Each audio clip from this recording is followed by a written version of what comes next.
इन centre triangle का हम सब कैसे कैलकुलेट करेंगे, ये होता क्या है और इसके ऊपर क्वेश्चन कैसे बनते हैं, आज ये सारी चीजें इसी वीडियो के सेशन में हम सब देख लेंगे।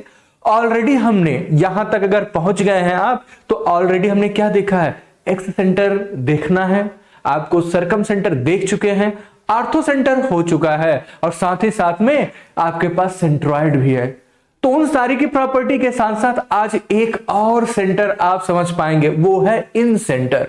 तो इन सेंटर के ऊपर अगर हम सब डिफिनीशन दें तो डिफिनीशन क्या हो सकता है, देखिए, the incentre is the point where the angle bisector, very important. इसका मतलब क्या है, अगर हमारे पास ट्रायंगल है उनके एंगल बाइसेक्टर को हम क्या करते हैं, ड्रॉ करते हैं, और जहां पर ये क्या करें, इंटरसेक्ट करें, उसी को हम क्या बोलते हैं, इन सेंटर, उसी को हम क्या बोलते हैं, इन सेंटर। क्लियर हो गए, ठीक है। नेक्स्ट पॉइंट देखिए, थोड़ी सी इसकी प्रॉपर्टी से संबंधित है, इन सेंटर होता क्या है। It's equidistance from the sides of the triangle and is the centre of the inscribed circle. यहां पर क्या बोल रहे हैं, अगर हम कोई एक ट्रायंगल बना लें और उसके अंदर एक इंस्क्राइब करें क्या, सर्कल। कैसा सर्कल, जो तीनों साइड को टच करे, तो जो सर्कल का सेंटर होगा, जो इन सर्कल है, उसका जो सेंटर होगा, वहां से जो साइड है ट्रायंगल के, सबके डिस्टेंस आपस में क्या होंगे, बराबर होंगे। अभी हम यहां पर देखेंगे, जैसे ही ट्रायंगल का इमेज बना लेते हैं तो आप और अच्छे से विजुलाइज कर पाएंगे, ठीक है। तो ये लाइन यही बोल रहे हैं, ठीक है। इन सेंटर क्या होता है, देखिए, मान लेते हैं आपके पास ट्रायंगल है ए बी सी। अभी हमने आपसे कहा, क्या कहा, अगर हम एंगल बाइसेक्टर ड्रॉ करते हैं, एंगल बाइसेक्टर का मतलब क्या है, मान लेते हैं ये एंगल है, ये एंगल है, तो ऐसी लाइन खींचे जो इस एंगल को हाफ, इक्वली हाफ पार्ट, मतलब हाफ ऑफ पार्ट में डिवाइड कर दे, उसी को क्या कर दे, कहते हैं एंगल बाइसेक्टर। सिमिलरली बी के ऊपर हमें क्या करना, एंगल लें और वैसी लाइन ड्रॉ करें जो इसको दो पार्ट्स में डिवाइड कर दे। सिमिलरली हमें क्या लेना है, सी के ऊपर एक एंगल लेना है और इसके ऊपर अगर हम लाइन ड्रॉ करें तो सी को क्या करें, दो पार्ट में डिवाइड कर दे, ठीक है। तो उसी को हम बोलते हैं एंगल बाइसेक्टर। यहां पर देखिए, अगर हमने सी पे ड्रॉ किया तो इसका मतलब क्या है, ये एंगल और ये एंगल आपस में क्या है, बराबर है, एंगल बाइसेक्टर। नेक्स्ट, अगर हमने ए पे ड्रॉ किया तो ये दोनों एंगल, ये एंगल और ये एंगल आपस में बराबर है। सिमिलरली अगर हमने बी के ऊपर ड्रॉ किया हुआ है तो ये एंगल यहां पर, ये एंगल और ये एंगल आपस में बराबर है। अब ये जो एंगल बाइसेक्टर है, जहां पर इंटरसेक्ट कर रहे हैं किसको, एक दूसरे को, उसी को हम क्या बोलते हैं, इन सेंटर। यही क्या है आपके पास, इन सेंटर। क्लियर हो गए। अब देखिए, इन सेंटर में आगे बढ़ने से पहले ये आपको देखिए, ये जो पॉइंट है, equidistance from the sides of the triangle, जो इन सेंटर है वो क्या होता है, इक्विडिस्टेंस। इक्विडिस्टेंस कहां से, साइड्स ऑफ ट्रायंगल। इसका मतलब क्या है, थोड़ा हम इसको सब देख लेंगे। हम पहले जो यहां पर ड्रॉ किया इसको इरेज कर देते हैं। यहां पर आप देखिए कैसे हम ड्रॉ कर सकते हैं। अगर हमें इक्विडिस्टेंस चाहिए तो इसका मतलब क्या है, इससे इसके ऊपर एक परपेंडिकुलर ड्रॉ कर दे। अच्छा, जहां से परपेंडिकुलर मैच करेगा, मान लेते हैं ये, मान लेते हैं आपके पास ये क्या है, एक परपेंडिकुलर लाइन है, ये क्या है आपके पास, परपेंडिकुलर लाइन। यहां से ड्रॉ करें तो ये आपके पास परपेंडिकुलर लाइन है, और यहां से ड्रॉ करें तो आपके पास ये एक परपेंडिकुलर लाइन है। बात समझ में आई। तो इन सेंटर से जो साइड के डिस्टेंस है वो क्या है, इक्वल है। तो ये जो व्हाइट कलर के हमने परपेंडिकुलर ड्रॉ की है वो इन सेंटर से वो क्या है, बराबर है। इसको ध्यान में रखना। अब हम क्या करें, एक सर्कल को ड्रॉ करें, सर्कल को ड्रॉ करें इन सेंटर को मान के। तो आप देखिए इसी के बारे में बात कर रहे थे क्या, ये इंस्क्राइब्ड सर्कल है। ये क्या है, इंस्क्राइब्ड सर्कल। ऐसा सर्कल जो तीनों साइड को टच करे उसी को बोलते हैं क्या, इंस्क्राइब्ड सर्कल। ये बात समझ में आ गई। अब हम इन सेंटर का कैलकुलेशन कैसे करेंगे। मान लीजिए आपके पास ये दिया गया है x1 और ये है y1, इसका कोऑर्डिनेट, b का कोऑर्डिनेट दिया गया है x2 y2 कॉमा के साथ, और c का कोऑर्डिनेट आपके साथ दिया गया है x3 y3।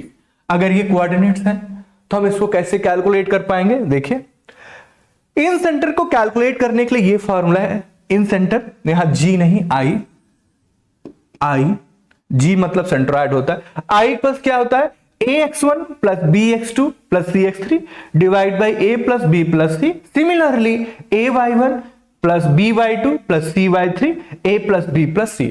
अब आपके मन में आएगा ये a plus b plus c या a b c ये क्या है? ध्यान से देखिए, जो a है, देखिए आपके पास ये कोऑर्डिनेट एक्सिस है, तो कोऑर्डिनेट एक्सिस a के सामने, यहां पर सॉरी, ये कोऑर्डिनेट a के सामने या वर्टेक्स a के सामने जो साइड है उसकी लेंथ हम क्या लेते हैं? a। अगर ये कोऑर्डिनेट b है तो इसके सामने की जो साइड है उसकी लेंथ क्या ले रहे हैं? b, small b। ये कोऑर्डिनेट क्या है या वर्टेक्स क्या है? c है, तो c के जो सामने की साइड है जिसकी लेंथ क्या हो जाएगी? c हो जाएगी। बात समझ में आ रही है? तो अगर हम यहां पर देखें तो a इक्वल्स अगर आप कैलकुलेट करेंगे तो कौन सी लेंथ होगी? BC length. और आप जानते हैं लेंथ कैसे कैलकुलेट करना होता है। अगर हम यहीं पर b की बात करें तो b की बात करें तो क्या हो जाएगा? AC। वहीं c की बात करें तो क्या हो जाएगा आपके पास? AB। ये सब स्मॉल है, ये आप ध्यान रखेंगे। तो BC length, AC length, AB length कैसे निकालना है यूजिंग टू कोऑर्डिनेट्स ये आप जानते हैं, ठीक है। तो ये आपका फॉर्मूला हो गया इन सेंटर का। इसके बाद ही हम सब कुछ यहां पर एक क्वेश्चन देख लेते हैं। Incentre of triangle whose vertices are given as, देखिए दिया गया है a दिया गया है, b दिया गया है, c दिया गया है। तो इसका मतलब हमारे पास एक ट्रायंगल है ही, ये कोई ट्रायंगल है, इसमें a b c दिया गया है। a के सामने जो साइड है उसको हम स्मॉल a बोलते हैं, b के सामने जो साइड है वो स्मॉल b है, c के सामने जो साइड है उसको हम स्मॉल c से डिनोट करते हैं, ठीक है। कैलकुलेशन परफॉर्म करें तो सबसे पहले देखिए हमें क्या करना है। Using distance formula we can find the length of side A B B C and C A. हम ये लेंथ कैलकुलेट कर सकते हैं। लेंथ का फार्मूला क्या होता है अगर आपको नहीं याद आ रहा तो हम जानते हैं x2 माइनस x1 का whole square plus y2 minus y1 का होल स्क्वायर। यही तो लेंथ का फार्मूला होता है।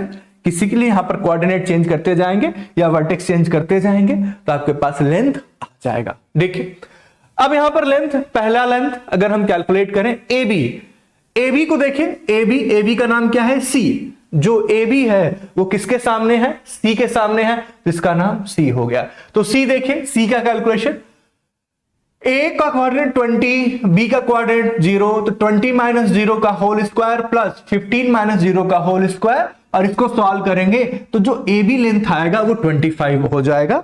इसी तरीके से बीसी देखें, ये BC किसके सामने आ रहा है? A के सामने आ रहा है। तो लेंथ A इक्वल्स क्या हो गया है आप देखें 0, यहां पर B के कोऑर्डिनेट 0 है, ये माइनस 36 है तो प्लस 36 इसका होल स्क्वायर, और यहां पर दूसरा 0 माइनस 15 का होल स्क्वायर 39 आ गया।